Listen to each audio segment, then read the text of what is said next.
մեկնարկում եմ անժամկետ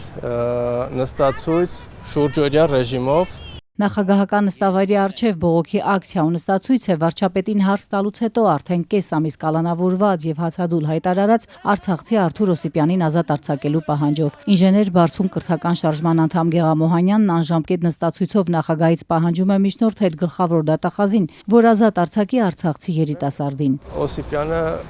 հայտնվել է բանտում զուտ նրա համար, որ ինքը Արցախից տեղահանված մարդ է, ով որ համարձակվել է վարչապետի թեկնածուին հարցուկ։ Նախագահն առայժմ հրապարակավ չի արձագանքել, պատրաստվում է միջնորդել, թե ոչ։ Վահագն Խաչատուրյանի գրասենյակից ազատությանը հորդորեցին գրավոր հարցում ուղարկել։ Կալանավորված Օսիպյանը քարոզարշավին մոտեցել էր Փաշինյանին, հարցեր տվել Ղարաբաղյան բանակցությունների մասին ու արժանացել վիրավորանքների ու բղավոցի։ Վարչապետն անգամ կշտամբել էր, թե ինչու չի զոհվել պատերազմում։ Փալանչյանն ասումն է։ Դուք ես կենթանի։ Դուք ես կենթանի, որ մյատել 5000 զոհի մասին եք խոսում։ Այդ տական։ Վարչապետի հետ չստացված երկխոսությունից հետո Օսիպյանը մի քանի ժամ անց հայտնվեց բանտում։ Նրան մեղադրանք առաջադրեցին բռնություն գործադրելու հրապարակային կոչերի, խուլիգանության եւ քարոզչությանը խոչընդոտելու հոդվածներով։ Արդեն ճաղերից այն կողմ տղամարդը հրաժարվեց սննդից, Փաշինյանից պահանջելով ներողություն խնդրել իրեն փախած անվանելու ու արժանապատվությունը վիրավորելու համար։ Փաշինյանը սակայն ինքն է ներողության սպասում։ Իրավապահները Օսիպյանին մեղադրում են վարչապետի հետ բարձր տոնով խոսելու, ինչպես նաև դրանից ժամեր առաջ Փաշինյանի մեջբերում բմբուլները քամուն տալու մասին գրառման համար։ Բմբուլները քամուն տալը դա փոխաբերական իմաստ պարունակող արտահայտություն է եւ դա չի կարա տեղի ունենա, որովհետեւ Նիկոլ Փաշինյանը բմբուլներ չունի, որը կարան քամուն տան։ Սա օգտագործում են այն ժամանակ, երբ որ ուզում են ինչ-որ մեկի հետ ինչ-որ կերպ մրցեն,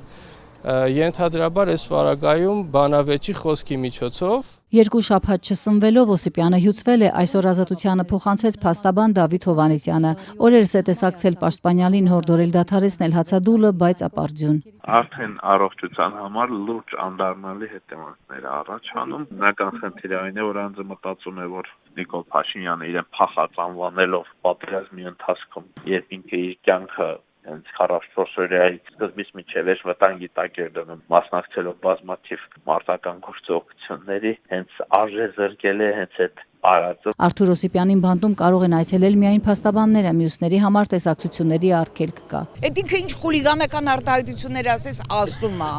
Մի տարուց ավելա մենք լսում ենք այդ արտահայտությունները։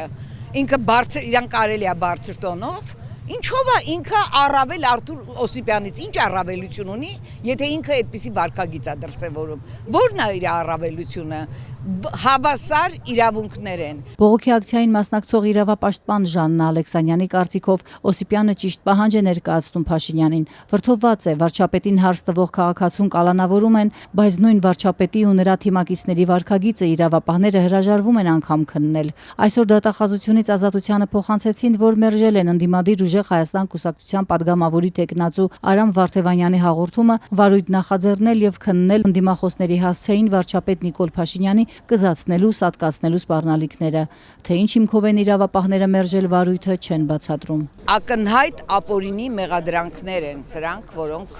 Արթուր Օսիպյանին ներկայացրել են։ Այդ մեղադրանքները պետք է ներկայացվի մյուս կողմին։ Թեև Փաշինյանը Օսիպյանին մեղադրել էր Արցախի էլիտայի մաս կազմելու համար, բայց երիտասարդին դեռ Արցախից ճանաչող Սարինե Հայրյանը հիշեցնում է, որ նա այնտեղ ընդդիմադիր գործունեություն էր ծավալում, ասում է այլախոհության ու բարձր խոսելու համար ոչ մեկը չպետք է կալանավորվի։ Եվ եթե ինչ որ մեկը պետք է վաց գա կամ պատժվի, դա ոչ թե Արթուրն է, այլ նրա դեմ կանգնած, նրա դիմաց կանգնած Հայաստանի Հանրապետության վարչապետ Նիկոլ Փաշինյանը, ով ուղղակի չեմ ուզում ինձ թույլ տալ այդպիսի բառեր ասել, բայց վարչապետին ոչ հարի շատ կներեք